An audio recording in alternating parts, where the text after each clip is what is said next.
Welcome back to the Bumper Breakfast. Just before we call Kenny to take the business report for today as we round off the show, I'd like to talk about revenue generation and what Lagos State is doing differently. It's quite interesting. I was listening to the Commissioner for Finance yesterday, Rabi Olowo, and was talking about 800 naira. Am I correct? Yeah, 800 naira from each bus driver. That's another revenue generation, and this is going to be done. I think there's going to be tax something. Yeah. And I looked at it and I said, okay. When I saw NURTW RTEAN, and in that meeting, I said to myself, these guys, how are they doing it? Why are the other states in the north, in the middle belt, in the southeast, in the southwest, in the south, why are they not doing the same thing? I mean, everybody's looking at tax, salary earners tax and all that, but what is Lagos doing differently when it comes to revenue generation? How is it working for us? I tell you what my dear friend and brother and professional colleague, Rabi Olowo, is putting out there is to integrate. Okay. Don't forget that a lot of talk is going on to say, for instance, that the revenue that is not counted by the national unions, they are states or governments of their own. So getting all the stakeholders begin to do the talk. I know people are already saying it's going to be difficult. I always say, look, go out there, take an action. Yeah, the action might be tinkered with, but not to take an action at all is just not it. So when in 1999, Lagos State came with a formula to increase IGR by making sure they apply technology, introduce, techie savvy innovations to nooks and crannies. And I remember that other states kept on copying as we were talking on this studio. Other states, I know Osun State is looking at it. Some states in the north are looking at it. The Nasarawa State governor, who used to, be the CEO of AP back in the day. I know that because I'm also in the oil and gas industry. I look at it and say, yeah, something is happening there. Please, can we do peer review? So, other than in legal structure that I know Lagos State has been on, the other is in the way of creatively looking at taxation.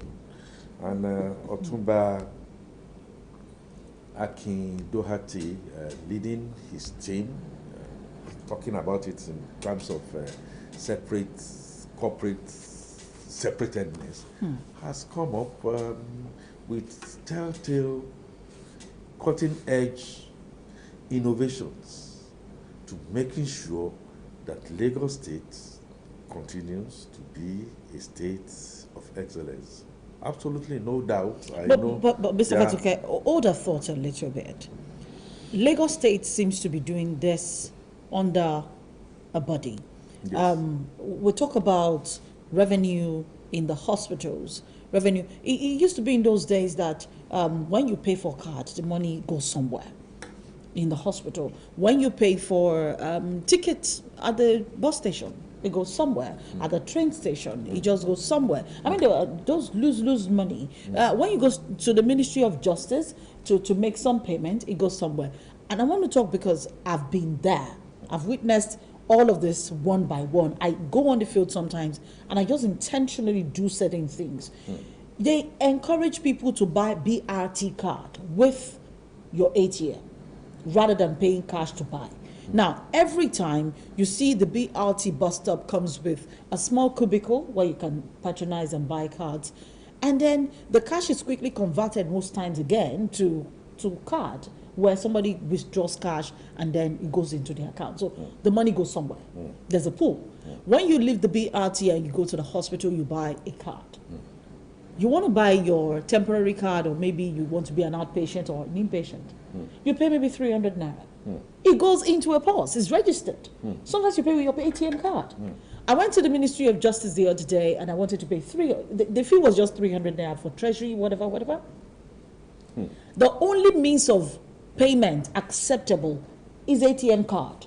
Super. So it is done e-money all round. It's just e-transactions all round, which means they are able to collate and say, this is how much money we are making. Super. And what does that tell you? Technology. It means technology has now been used to plug all those loopholes.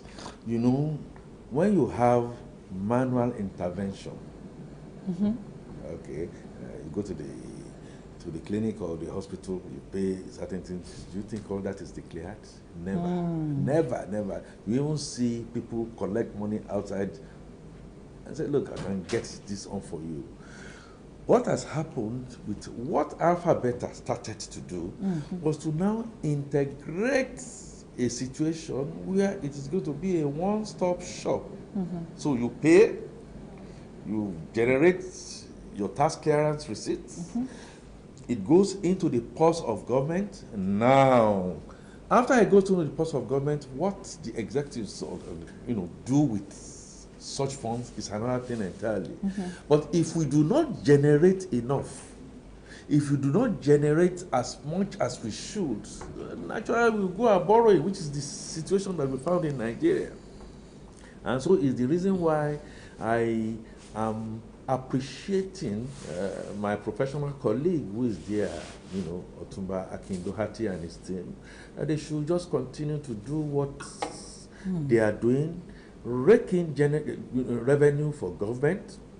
Yes, government now looks at that and decides areas of governance. As we speak, the Lagos State Ministry of Education has indicated that without your tax clearance, you might have difficulty. Even registering your child. Registering your child. So it's going on. My attitude into this is, no matter how small, let us commend what is commendable. Yeah. Let us raise the bar in terms of governance. Yes. And let us make sure that the source of this revenue, other than oil, is sustained. Let's embrace technology and let's give kudos to those who deserve it. Akindohati and your group, kudos, and Nigerians are enjoying that. You should continue in that technical aspect of affecting our economies.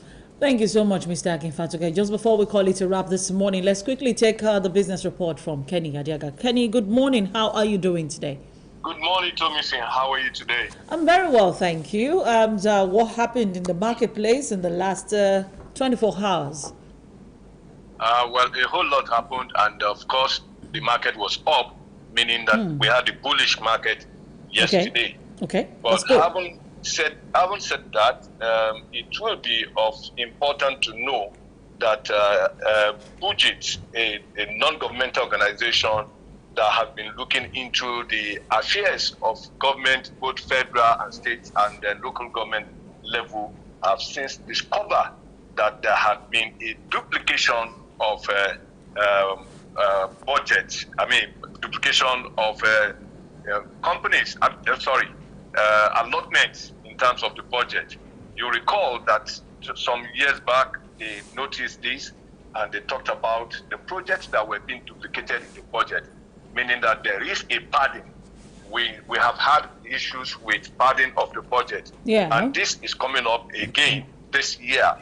And what they have discovered is that they discovered that about 21,108 capital projects were duplicated in the budget. Wow. And you know what that means? Okay. We're talking in terms of billions of naira that will be taken away, because if something is duplicated, it means one will be used and the other part that is not cannot be accounted for will be for certain things. Okay. And so what we are saying now is that the National Assembly should not claim that they do not know or do not have a knowledge of what is happening in the budget. Okay. And we know that because this is the electioneering period, possibilities are that they are supporting the present administration to siphon funds through padding of the budget. Let's talk about the daily summary Nigerians, quickly. Yes, the market yesterday shows that investors traded 252.94 million shares valued at 8.92 billion naira, done in 4,218 deals, largely driven by activities in the shares of GT Bank PLC, Dangote Cement PLC, FBN Holdings PLC, and Fidelity Bank PLC. For GT Bank, 25.46 million shares were traded, worth 649.36 million naira, exchanged in 555 deals at a market closing price of 25 naira 45 kobo per share. Dangote Cement PLC with 24.45 million shares traded, worth 6.48 billion naira, done in 223 deals at a market closing price of 270 naira per share.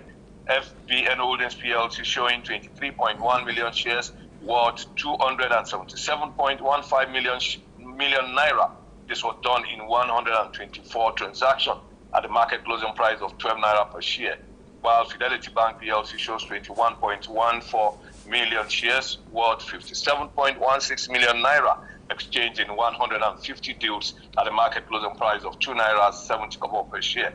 The lowest trade stock yesterday in the market is that of Abbey Building Society PLC with just one unit, and this was worth 1 naira, done in one transaction at the market closing price of 1 naira 4 kobo per share. The market recorded 16 gainers as against 17 losers. The gainers was led by Airtel PLC with a price gain of 105 naira to close at 1,155 naira 50 kobo.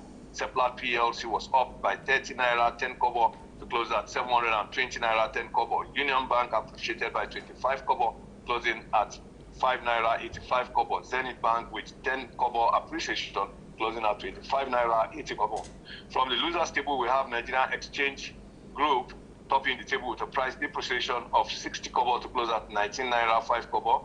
UAC PLC lost 10 kobo to close at 11 naira 5 kobo. Chips PLC lost 5 kobo to close at 64 kobo. And FCMB lost 5 kobo, closing at 3 naira 5 kobo.